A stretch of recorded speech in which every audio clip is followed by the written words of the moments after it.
प्यारे बच्चों, अब हम लोग संख्या या मात्रा बताने वाले प्रोनाउंस का अध्ययन करेंगे, जिन्हें इंग्लिश ग्रामर की भाषा में हम कहते हैं इनडिफिनिट प्रोनाउंस। पहले हम देखेंगे कि कौन कौन से प्रोनाउंस है जिनका संबंध संख्या से है। इसके बाद हम देखेंगे कि ऐसे प्रोनाउंस जिनका संबंध मात्रा से है। सबसे पहले हम संख्या। ये सब प्रोनाउंस इनका संबंध संख्या से है। ऑल, ऑल का मतलब होता है सब। मेनी, अनेक। सेवरल, सेवरल का मतलब होता है मेनी से कम लेकिन सम से ज्यादा। सेवरल की हिंदी है कई। सम, कुछ। फ्यू, थोड़ा, कम। एनी, अभी हम लोग सम और एनी में अंतर देखेंगे और वहां पे हम एनी की ठीक ठीक मीनिंग समझ पाएंगे। अभी इसको ऐसे रहने दीजिए। नन, नन का मतलब होता है जीरो, एक भी नहीं, कुछ भी नहीं, कुछ नहीं, उसमें कहते हैं नन। बोथ, दोनों। अब आइए उदाहरण से देखते हैं। यहां पे हम इनको रखेंगे क्रम क्रम से। सबसे पहले हम रख रहे हैं यहां पे all. All, all of the boys, लड़कों में से सब। यहां ऑफ का मतलब है में से। ऑल ऑफ द बॉयज, लड़कों में से सब। अब यहां पे हमको भरना है या तो इज या तो आर, यहां पे भरना है। चूंकि सब, सब क्या है? बहुवचन है। याद रखें कि इंग्लिश ग्रामर में अगर कोई चीज एक से अधिक है तो उसे हम बहुवचन कहते हैं। एक है तो एक वचन, और एक से ज्यादा है तो बहुवचन। तो आल, सब, सब क्या है? बहुवचन। तो यहां पर हम लिखेंगे आर। Are, are. वाक्य हो गया all of the boys are absent, लड़कों में से सब अनुपस्थित हैं। अब आइए यहां पे देखिए, यहां पे क्या लिखेंगे? अब हम लिख रहे हैं many. Many, many of the boys, लड़कों में से अनेक। मेनी क्या है? बहुवचन, तो लिखेंगे और एब्सेंट, लड़कों में से अनेक अनुपस्थित हैं। अब आइए यहां पे, यहां पे अब हम लिख रहे हैं सेवरल। सेवरल, सेवरल, सेवरल का मतलब होता है अनेक, कई, लेकिन मेनी से कम, सम से ज्यादा। लड़कों में से कई बहुवचन है तो लिखेंगे और एब्सेंट, लड़कों में से कई अनुपस्थित है। एक बात को आप याद रखेंगे, अगर हमारा सब्जेक्ट होता है एक वचन तो क्रिया लेता है एक वचन, और अगर हमारा सब्जेक्ट होता है बहुवचन, प्लूरल होता है, तो क्रिया लेता है प्लूरल। चलिए नेक्स्ट, अब हम लिख रहे हैं यहां पे सम। सम, सम ऑफ द बॉयज, लड़कों में से कुछ। बहुवचन है, एक से ज्यादा, एक से ज्यादा तो बहुवचन, तो हम लिखेंगे यहां पे क्या लिखेंगे? और absent, some of the boys are absent, लड़कों में से कुछ अनुपस्थित है। अब आइए यहां पे, यहां पे फ्यू। फ्यू, फ्यू का मतलब क्या होता है? थोड़ा, कम। फ्यू ऑफ द बॉयज, लड़कों में से थोड़े लड़के, माने कम, ज्यादा नहीं, कम। फ्यू ऑफ द बॉयज, लड़कों में से कम। क्या लिखेंगे? इज की और एक से ज्यादा के लिए बहुवचन, तो लिखेंगे और एब्सेंट, यानी कम लड़के अनुपस्थित है, लड़कों में से कम अनुपस्थित है। अब आइए अभी एनी को या देख लीजिए। एनी, एनी, एनी, अगर एनी के साथ हमने ऑफ का प्रयोग किया है तो एनी का मतलब होता है एक। अभी एनी के बारे में हम आगे ठीक से समझेंगे। अब देख लीजिए कि यदि एनी के आगे ऑफ लिखा गया है तो एनी का मतलब होता है एक। एनी ऑफ द बॉयज, लड़कों में से कोई एक। एनी का मतलब होगा कोई एक। एनी ऑफ द बॉयज, अब क्या लिखेंगे? ईच की और एक, एक के लिए एक वचन तो लिखेंगे ईच, यहां पे लिखेंगे each, each. Any of the boys, लड़कों में से कोई एक अनुपस्थित है, इज absent, अनुपस्थित है। एनी के बारे में अभी हम आगे ठीक से अध्ययन करेंगे। अभी सिर्फ यहाँ पे आप ये समझिए कि यदि एनी के सामने ऑफ लिखा गया है तो एनी का आशय होता है कोई एक। चलिए आगे नेक्स्ट। अब अगला है हमारा नन। नन, नन का मतलब क्या होता है? नन का मतलब होता है जीरो। अब जीरो के लिए क्या लिखेंगे? एक वचन या बहुवचन, क्या लिखेंगे?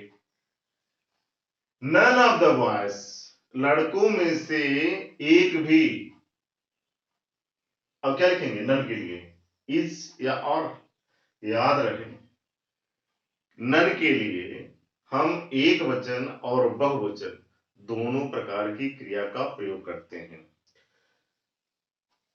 यदि आप ग्रामर की दृष्टि से देखना चाहें तो नन के साथ एक वचन का प्रयोग करना ज्यादा सही है। यद्यपि आप बहुवचन का भी प्रयोग कर सकते हैं, लेकिन नन के साथ एक वचन का प्रयोग करना ज्यादा सही है। याद रखें, जीरो के लिए भी हम एक वचन की क्रिया का प्रयोग करेंगे। तो हम लिखेंगे none of the boys is, इसे, इसे लिखेंगे is. None of the boys is absent, एक भी, लड़कों में से एक भी अनुपस्थित नहीं है। एक भी नहीं, ये निगेटिव वर्ड है none. None of the boys is absent, लड़कों में से एक भी अनुपस्थित नहीं। चलिए आगे। बोथ, बोथ, बोथ का मतलब होता है दोनों। बोथ,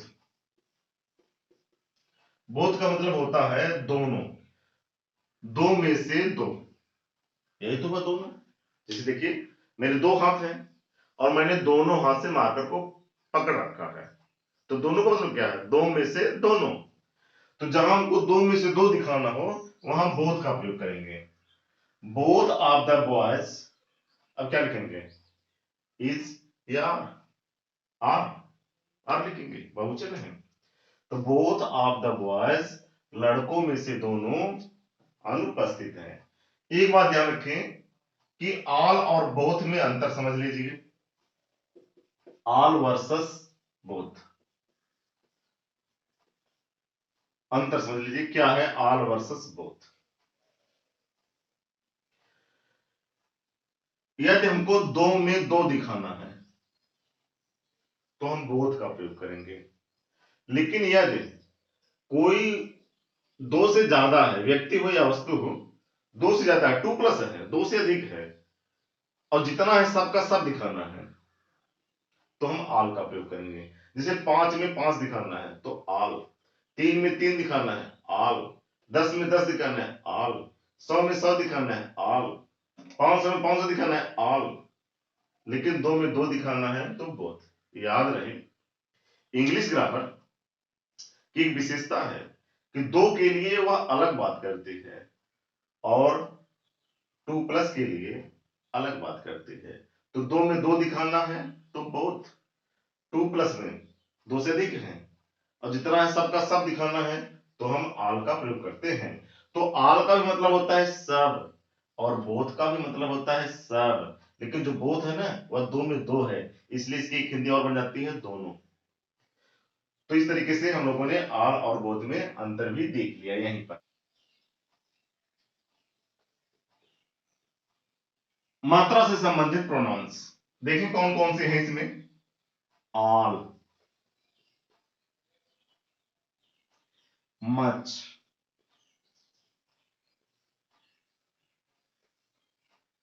सम,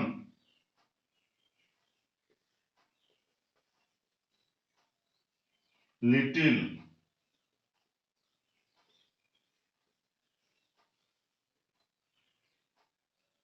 एनी, नन, एटसेट्रा इत्यादि। ये सब मात्रा बताने वाले प्रोनाउंस हैं। अब इनकी हिंदी देखिए क्या है। ऑल, सब, मच, अधिक, सम, कुछ, लिटिल, कम, थोड़ा, जो कर लीजिए, थोड़ा, एनी। अभी हम लोग सम और एनी में डिफरेंस देखेंगे, वहां पे एनी क्लियर होगा। अब इसको यही रहने दीजिए ऐसे। नन, कुछ नहीं। जीरो को हम कहते हैं नन, कुछ नहीं। अब थोड़ा सा इस चार्ट में और उस चार्ट में देखिए। आप देख रहे हैं कि ऑल, सम, मिलान करिए, ऑल, सम, एनी, नन, ऐसे कुछ प्रोनाउंस हैं जो संख्या और मात्रा दोनों बताने में प्रयोग हो रहे हैं। याद रखेंगे, ऑल, सम, एनी और नन, ये ऐसे प्रोनाउंस हैं जिनका प्रयोग हम संख्या और मात्रा दोनों में कर रहे हैं। आइए अब इन बातों को हम थोड़ा सा उदाहरण से समझें।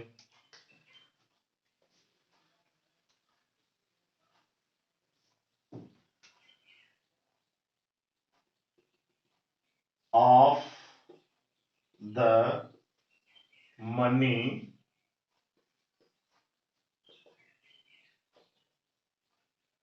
लॉस्ट। अब यहां पे हमको देखना है कि यहां पे इज का प्रयोग होगा या आर का, यही देखना है। चलिए, मनी क्या है? धन।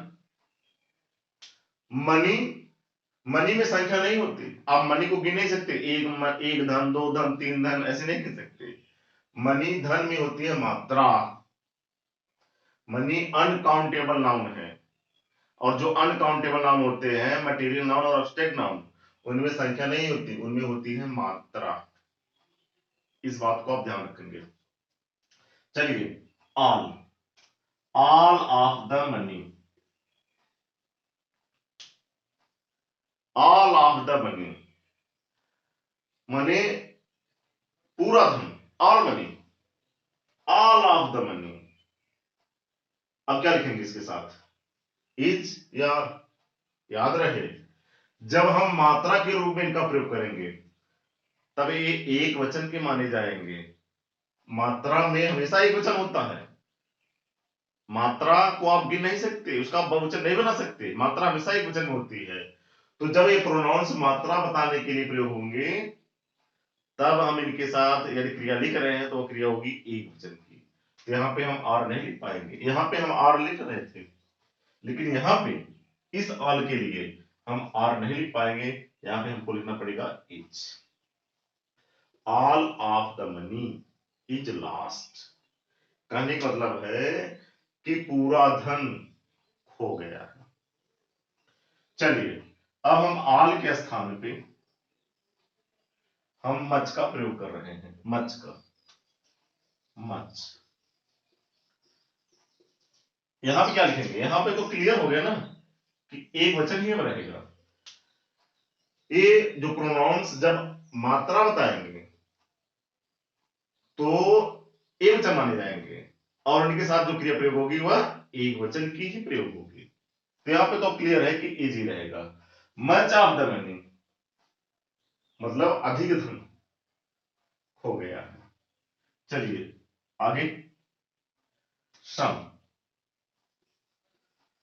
सम ऑफ द मनी माने कुछ धन, इज लॉस्ट खो गया है। आगे चलिए, लिटिल, लिटिल, लिटिल का मतलब क्या होता है? थोड़ा। सम से थोड़ा सा और कमाइए, थोड़ा। Little, little of the money, थोड़ा सा धन, इज लॉस्ट, खो गया है। अभी हम एनी का प्रयोग अभी हम यहां पे नहीं करेंगे, अभी हम सम और एनी में डिफरेंस देखेंगे, तब हम एनी का प्रयोग करके आपको दिखाएंगे।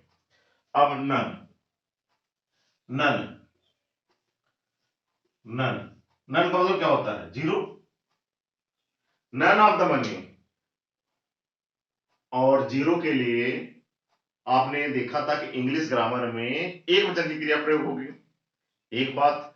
दूसरी बात, नन के लिए, नन का अर्थ होता है जीरो, नन के लिए एक वचन और बहुवचन दोनों प्रकार की क्रिया का प्रयोग किया जाता है। नन के साथ एक वचन और बहुवचन दोनों प्रकार की क्रिया का प्रयोग किया जाता है, लेकिन यहां पे नन मात्रा बता रहा है, तो आप यहां पे बहुवचन का प्रयोग नहीं कर सकते। यहां पे आपको लिखना पड़ेगा एक वचन की क्रिया इज। जब नन संख्या बताएगा तब आप एक वचन लगा लीजिए या बहुवचन लगा लीजिए, दोनों सही है। ज्यादा सही तो एक वचन माना जाएगा ग्रामर की दृष्टि से, लेकिन आप दोनों लगा लीजिए जब संख्या बता रहा हो नन।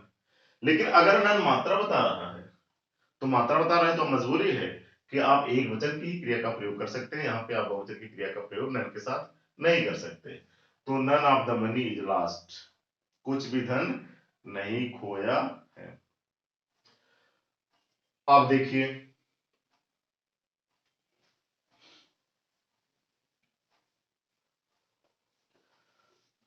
अब दोनों तालिका में एक दो बातें और मिलान कर लीजिए। मेनी और मच, देखिए मेनी और मच, संख्या बताना है तो हम कहेंगे मेनी, मात्रा बताना है तो कहेंगे मच। मेनी का मतलब होता है अनेक और मच का मतलब होता है अधिक, सेंस दोनों का एक ही है। संख्या बता रहे हैं तो मेनी, मात्रा बता रहे हैं तो मच। ऐसे ही फ्यू और लिटिल को देख लीजिए।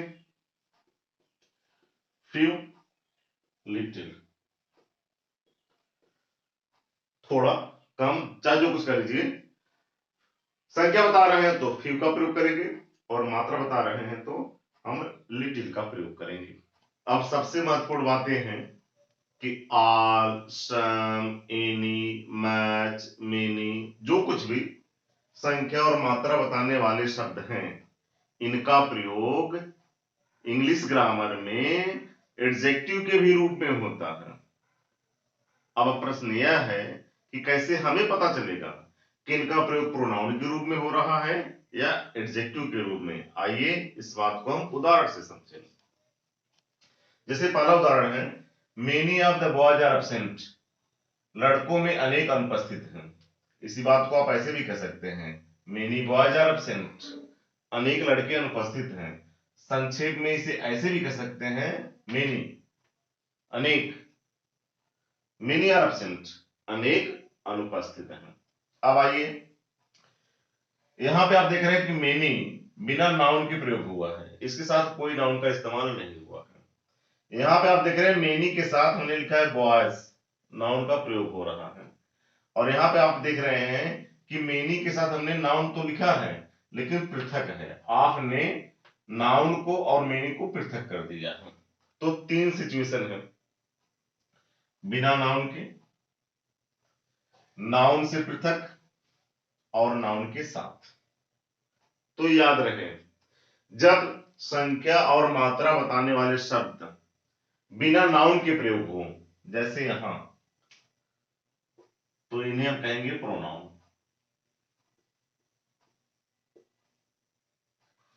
नाउन से पृथक प्रयोग हो, जैसे यहां, यहां भी हम इन्हें कहेंगे प्रोनाउन। लेकिन जब इनका प्रयोग नाउन के साथ हो, इनके तुरंत बाद नाउन लिखा गया हो, तब इन्हें हम प्रोनाउन नहीं कहेंगे, इन्हें हम कहेंगे एडजेक्टिव। इस बात को आप ध्यान में रखेंगे। अब दूसरा उदाहरण देखिए, much of the money is lost. इसी बात को आप ऐसे भी कह सकते हैं, मच मनी इज लॉस्ट। और इसी बात को संक्षेप में आप ऐसे भी कह सकते हैं, मच इज लॉस्ट। अब आइए यहां पे देख रहे हैं कि मच का प्रयोग, यहां मच बिना नाउन के हैं, तो बिना नाउन के हैं इसका मतलब यह है प्रोनाउन, और इसे कहेंगे इंडिफिनिट प्रोनाउन। यहां पे देखिए, यहां पे मच नाउन से पृथक है, आपने मच को और नाउन को पृथक कर दिया है, इसका मतलब यहां भी जो मच है यह है प्रोनाउन, प्रोनाउन। और यहां मच के तुरंत बाद हमने नाउन लिखा है, मच और नाउन दोनों साथ साथ प्रयोग हो रहे हैं, इसका मतलब यहां पे जो मच का प्रयोग हुआ है यह प्रोनाउन नहीं है, यह है एडजेक्टिव।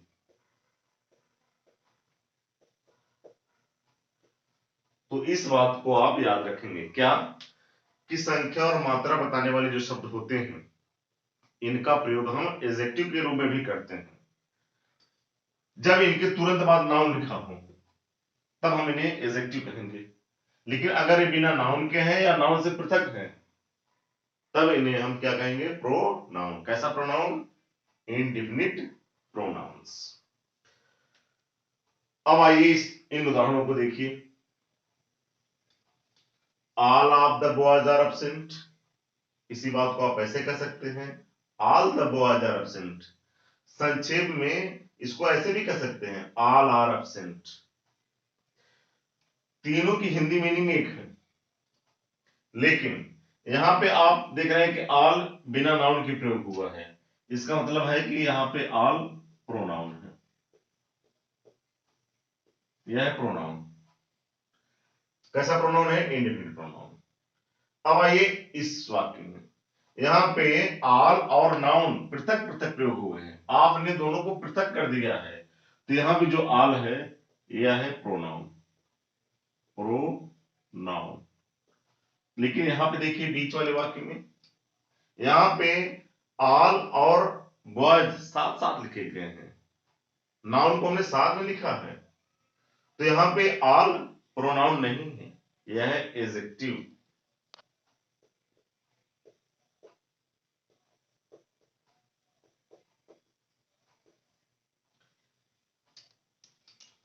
इस उदाहरण में देखिए, both of the boys are absent, लड़कों में दोनों एब्सेंट है। याद रहे यहां पे बॉयज का मतलब है कि दो लड़के, क्योंकि बोथ का प्रयोग होता है दो में दो के लिए।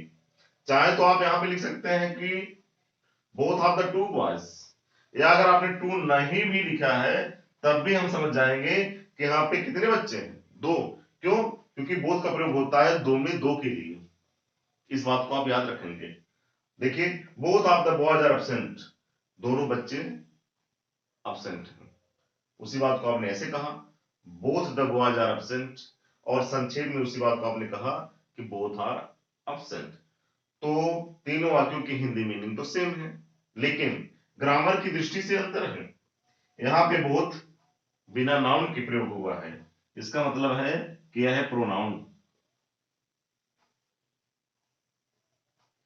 ऊपर वाले वाक्य में देखिए, नाउन तो आया है वाक्य में, लेकिन आप द्वारा पृथक है, साथ में नहीं है, नाउन साथ में नहीं है, पृथक है, और पृथक है तो इसका मतलब है, स्पष्ट है कि यह है प्रोनाउन। लेकिन बीच वाले वाक्य में देखिए कि यहां पे नाउन साथ में है, और जब नाउन साथ में होता है तो उसे हम एडजेक्टिव कहते हैं, तो यहां पे बोथ का प्रयोग हुआ है एडजेक्टिव की तरह। इस तरीके से आपने इस बात को समझ लिया कि संख्या और मात्रा बताने वाले शब्दों के सामने यदि नाउन आ जाए तब हम कहेंगे एडजेक्टिव, और अगर नाउन न आए या नाउन से दूरी हो तब हम उन्हें कहेंगे प्रोनाउंस। और कैसा प्रोनाउंस, इंडेफिनिट प्रोनाउंस। अब बातें तो बहुत सारी हैं, अब एक दो बातें और, कि जब हमने इसको छोटा किया तो हमने सिर्फ आफ को मिटाया, द को नहीं मिटाया। यहां भी हमने जब छोटा किया तो हमने सिर्फ आफ को मिटाया, हमने द को नहीं मिटाया, द को हमने नहीं मिटाया। लेकिन यहां पे हमने आप को भी मिटाया और द को भी मिटाया, हमने लिखा मेनी बॉयज। यहां भी देखिए हमने ऑफ को भी बिठाया और द को भी बिठाया और हमने लिखा मच मनी, लेकिन हमने ऐसा नहीं किया। तो ऑल और बोथ के साथ आप ऑफ को हटा दीजिए छोटा करने में, लेकिन द को नहीं हटाए।